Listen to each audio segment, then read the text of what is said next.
Ombak besar berdebur di pantai berpasir lembut di Hawaii.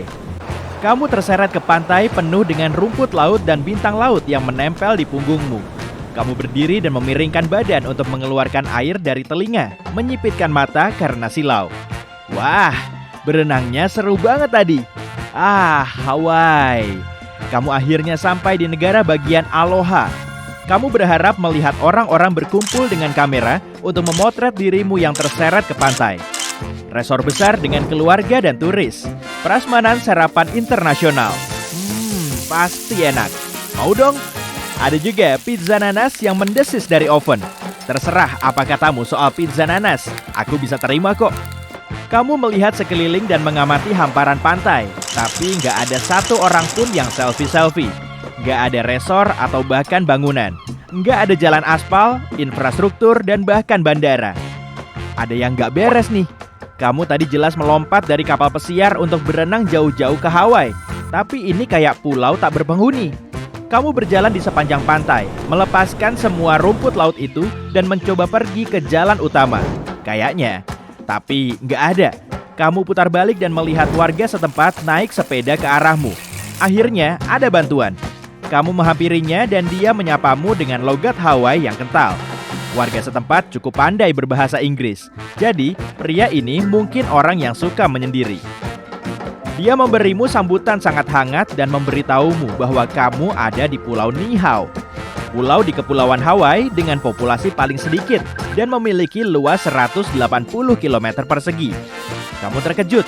Setidaknya kamu tahu kamu masih di Hawaii. Secara teknis. Pada tahun 1863, Raja Kamehameha keempat menjual pulau ini kepada Elizabeth Sinclair, seorang petani Skotlandia yang memiliki perkebunan di Selandia Baru dengan emas senilai 140 juta rupiah. Kalau sekarang, itu sekitar 2,8 miliar rupiah. Raja meminta satu syarat, jaga budayanya dan lindungi dari orang luar. Dari generasi ke generasi, pulau itu tetap memupuk janji itu dan dimiliki oleh Robinson bersaudara yang merupakan keturunan Elizabeth Sinclair. Dan salah satu cara untuk masuk ke sana adalah dengan undangan pribadi dari salah satu dari mereka. Cara lain adalah memesan perjalanan helikopter setengah hari dengan akses terbatas di sekitar area tertentu pulau ini dengan harga jutaan rupiah. Untungnya, kamu dapat diskon. Ini satu-satunya pulau yang mayoritas penduduknya berbahasa Hawaii, bukan bahasa Inggris. Faktanya, Hawaii adalah satu-satunya negara bagian yang memiliki dua bahasa resmi, bahasa Inggris dan bahasa Hawaii. Pulau Niihau sebenarnya menolak kemajuan zaman. Nggak ada mobil yang terlihat karena warga berjalan kaki atau naik sepeda. Pantas saja, kaki mereka kelihatan kekar.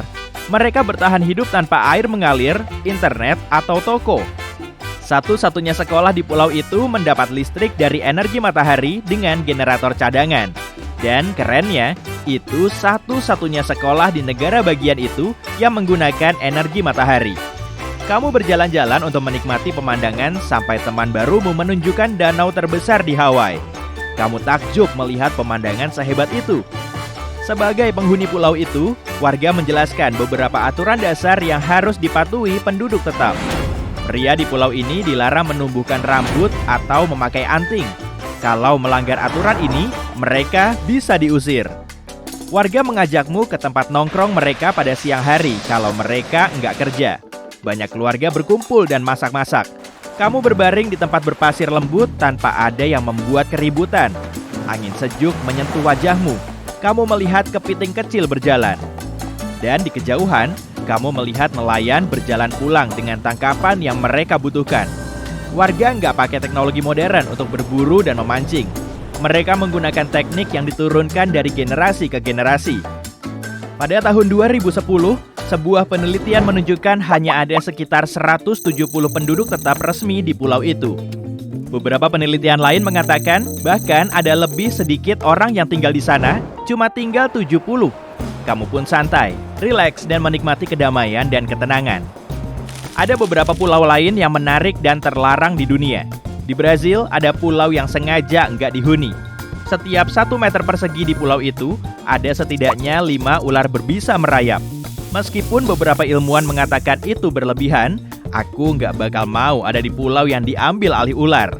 Dan itu sebabnya Ilha de Queimada Grande dikenal dengan Pulau Ular. Para ilmuwan mengatakan ada sekitar 2.000 sampai 4.000 ular di pulau itu. Kalau kamu fobia sama reptil ini, coret saja pulau ini dari daftar tempat yang ingin kamu kunjungi.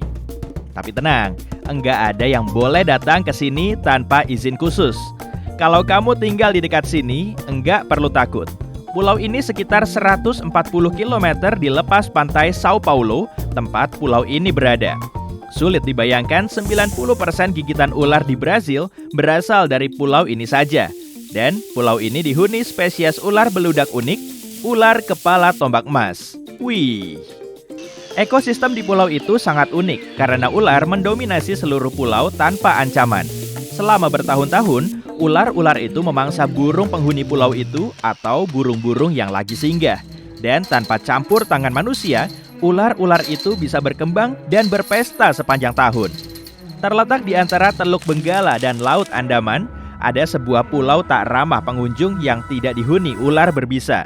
Setidaknya yang kita tahu begitu. Faktanya, enggak banyak informasi tentang pulau ini, kecuali orang-orang yang menghuninya enggak terima pengunjung. Dan sejarah menunjukkan bahwa siapapun yang masuk pulau itu enggak pernah kembali lagi. Pada tahun 1800-an, kapal dagang India berlabuh di Pulau Sentinel untuk beristirahat dan mengetahui posisinya. Sekitar 100 orang bisa berenang ke daratan karena pulau itu enggak punya dermaga buat kapal dan perahu. Mereka bermalam selama 3 hari sebelum penghuni Sentinel memutuskan untuk mengusir mereka. Mereka enggak malu soal itu dan memaksa orang-orang India pergi lebih awal, membuat kedua pihak bersitegang. Dan seperti itulah sejak itu. Kalau ada yang mendekat, penghuni Sentinel mengusir mereka dan semua orang terluka pada akhirnya. Tapi beberapa antropolog cukup berhasil meneliti cara hidup mereka. Salah satu kunjungan paling dekat yang terdokumentasi ke desa Sentinel pada tahun 1967 terbukti sukses. Mereka mengetahui bahwa warga tinggal di pondok dengan atap miring yang berhadapan dengan api unggun di sekitarnya. Mereka punya kano kecil dan sempit untuk memancing di dekat pantai. Hidangan utama mereka terdiri dari ikan dan kepiting. Dan berdasarkan orang Andaman di pulau tetangga mereka yang ramah, kita bisa menentukan mereka hidup dari buah tertentu dan telur camar dan penyu. Mereka menggunakan alat primitif untuk memancing dan berburu. Mereka nggak tahu banyak tentang hal lain di dunia luar dan kemajuannya. Jadi, mungkin sebaiknya kita biarkan saja mereka. Di seberang pulau-pulau tropis dan pantai berpasir putih, ada impian para ilmuwan. Bayangkan, menyaksikan kelahiran pulau baru. Bukan menemukannya atau bahkan ada permukaan air yang turun di tempat pulau baru muncul. Enggak. Surtsey adalah pulau yang jaraknya hanya 32 km dari lepas pantai Islandia dan merupakan salah satu pulau unik. Pada tahun 1963, erupsi gunung berapi terus memuntahkan lava sampai pulau baru terbentuk. Dan hanya butuh 3 tahun untuk membentuk 2,5 km persegi pulau itu. Nggak cukup buat ngadain pesta sih, tapi cukup buat dianggap pulau. Dan setelah lava dingin, banyak ilmuwan pergi ke sana untuk melakukan penelitian.